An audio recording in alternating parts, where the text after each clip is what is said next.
Social media থেকেও কিন্তু একটা সত্যিকারের বন্ধু পাওয়া যায়। আজকে তারই বাড়ি যাচ্ছি।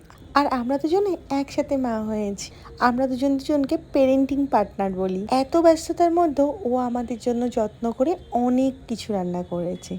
আমাদের দুজনের যখনই দেখা হয় তখনই একটা নির্ভেজাল আড্ডা চলে। ওর ছেলে আর আমার মেয়ে। ফ্ল্যাটটা খুব সুন্দর করে সাজানো। আমরা মায়েরা এত ব্যস্ততার মাঝেও কিন্তু সংসারটাকে ভালোবেসে সাজিয়ে গুছিয়ে রাখি। ওর ব্যালকনিটা এসে দাঁড়ালে মনটা ভালো হয়ে যায়।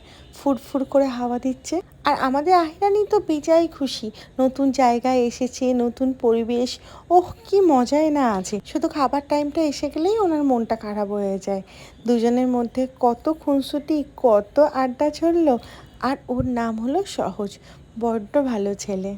আর তোমরা আমাকে জানাও যে তোমরা কীরকম সোশ্যাল মিডিয়া থেকে কোনো প্রকৃত বন্ধু পেয়েছো। জানিও কিন্তু, উত্তরের অপেক্ষায় রইলাম। টাটা।